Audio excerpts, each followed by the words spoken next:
Africa has enormous natural resource endowment. That is not in doubt. Second, Africa is not by any means a poor continent, and there's empirical data that tells us that the presence of natural resources does not always lead to conflict. We have fine examples in Africa. We also have examples outside of Africa. So what is the problem? There's a big elephant in the room that in all of the conversations in the past 6 years in Tana, we had not called by its name. Leadership. As at the last panel yesterday, we started hearing it by its name because we finally know that the contestation around the whole argument, its institutions, its leadership. And I know my UNDP colleagues would know that we've had this conversation so many times, my World Bank colleagues as well. When you say, and it makes sense, that when you have good and effective institutions, they will regulate, if you like, administrative and political behavior. But from Obi's presentation yesterday, we know that we can create institutions, infrastructural, developments. We can create technically sound programs. But somehow we go back to the same place. There's contestation around something. And we have conflict over our natural resources, or sometimes conflict about the terms on which we're living together. That's what it's about. It is about governing life in common. We've been talking about oil for cash, diamond for cash. Is it possible for us in Africa that our governments can distribute the wealth that we get from our minerals, oil, into private families? Governments must provide enough information to the people, to the public, including civil society. I am a product of civil society myself. It is very frustrating on the continent of Africa that in every country, we, civil society people, are looked upon with suspicion as if we are political parties or opposition parties. We want information, clear information from our governments, what they are doing about the wealth of the people. Governments must develop capacity to negotiate contracts, develop high-quality standards for social corporate responsibility and protection of the people in the areas where extraction is taking place. Although we know natural resources as itself is not a prerequisite for development in Africa, but we have it, so how can we use it, and how can we unlock this potential without leading to a conflict? Poor institutions and bad leadership. Unless we address these two things, then whatever we say really doesn't matter. Today, we are, if not the richest, one of the richest countries on Earth. And much of this has to do with the way we've handled our natural resources. It has to do with good governance. It has to do with the trust between the population and the governing bodies, the government itself. It has to do with transparency, and it has to do with a long-term vision of how to make sure that this wealth is put to the best use for the nation and for future generations. We talked about the driver of the car, the leader. And our talk about the driver of the car or the leader is around limited to the personality. How about the car? How about the health of the car that is being driven itself? How healthy is that car? That is the nation state that we are talking about. We need to start with that fundamental. On security of operations and the issue of ownership of the endowments, we refer to ownership by our international partners. We refer to ownership by governments and local entrepreneurs. And the question that arises is whether we should not also factor into all this part ownership by communities where these operations are located. And that might help with security of the operations, because there will be a sense of belonging and a sense of ownership. Second issue is about the discourse as a whole, we are referring to Africa as an extractor and maybe as a processor. Maybe going forward, we need to reflect on the issue of Africa as a consumer of the very endowments that we produce. In the tropics, the first thing you need to do is to liberate land from the human beings, especially the rural land. The danger now is that because of lack of electricity in the tropics, the farmers' population are cutting the trees and invading the wetlands and invading the rivers. And if we are not careful, these rivers will silt up and the lakes will silt up. But how do you liberate the rural areas from too many human beings? You do it by, first of all, electrification, so that people stop cutting trees and they start using electricity. The other way, what you must do is to industrialize, so that the structure of the population changes.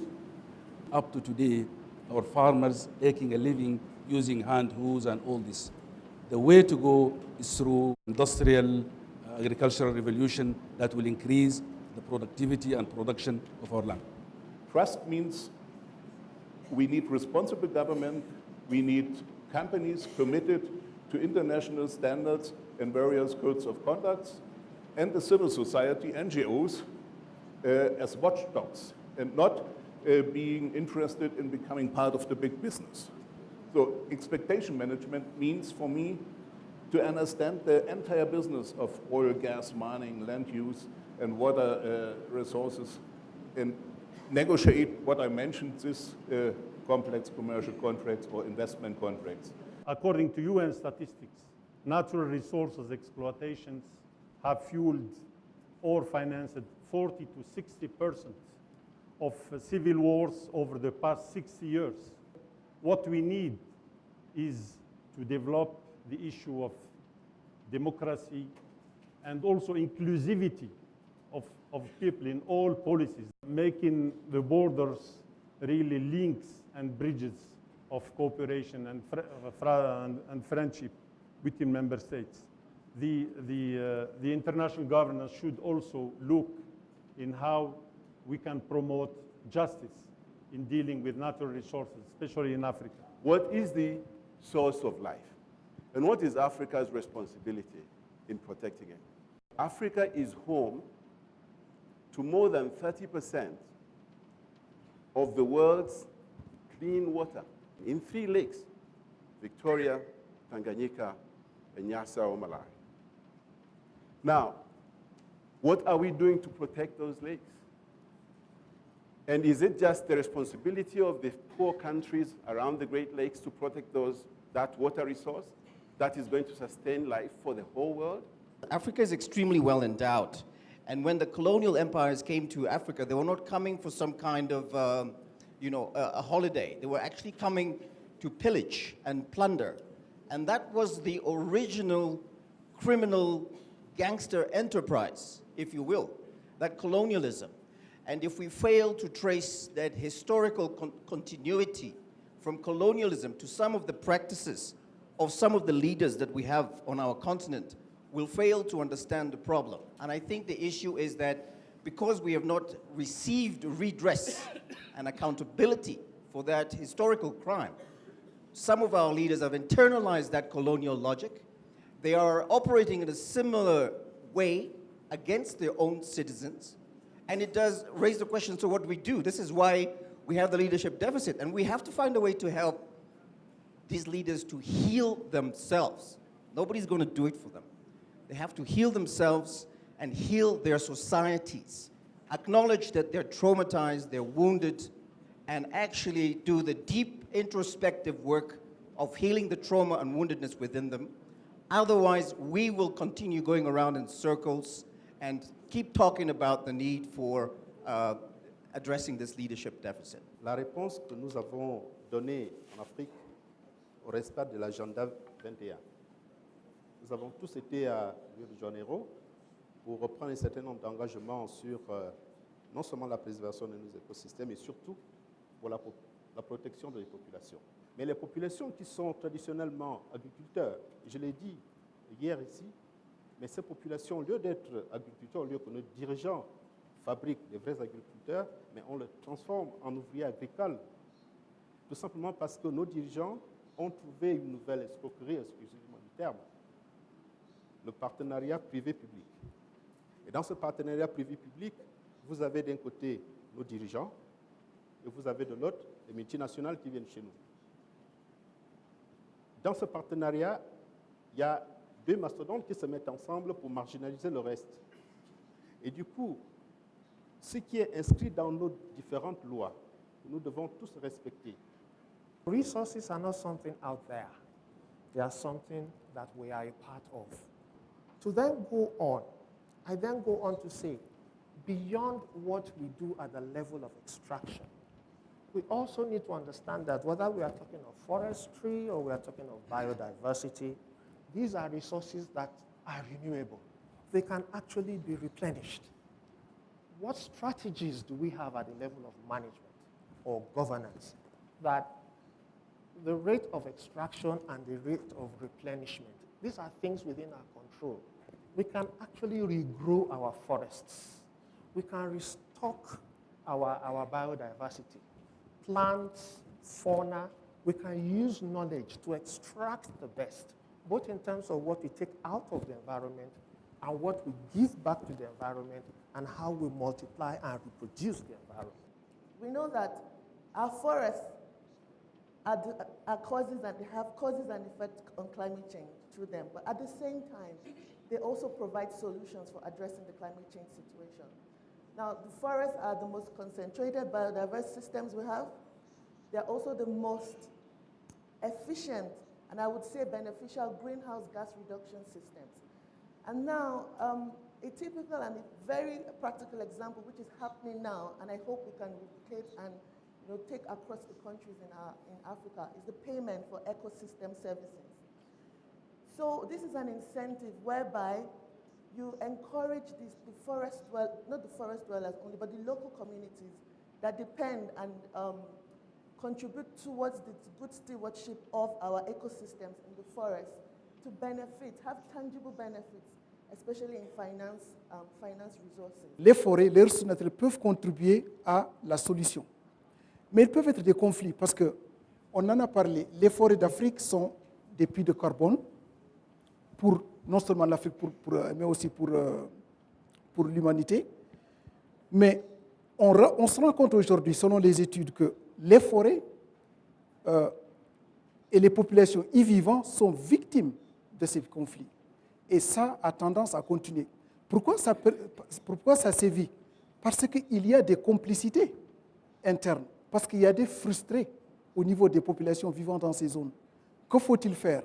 Il faut engager des dialogues inclusifs qui impliquent les populations locales, qui impliquent les acteurs régionaux, étatiques, qui impliquent aussi les partenaires qui interviennent là, pour s'assurer d'une gestion participative et inclusive des ressources naturelles. Nous devons en même temps impliquer et inclure la diplomatie environnementale dans les partenariats que l'Afrique a avec ses autres partenaires.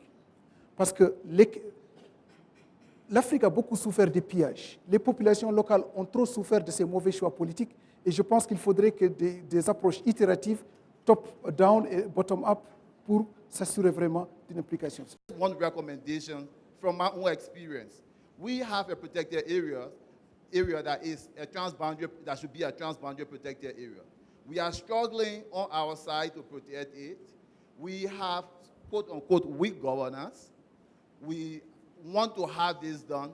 Our colleagues from the other side, Ivory Coast, have a strong governance, and we have a lot of infiltration from their end into our protected areas and allowing illegal activities. So we need to approach this also at the regional level where political leaders can come together to discuss issues, especially transboundary, and then sub-regional level. I mean, this is just my own recommendation. Excellencies, ladies and gentlemen, I thank you from the bottom of my heart for once again honoring us with your presence in Bahir Dar at the occasion of the 6th Tana High-Level Forum on Security in Africa.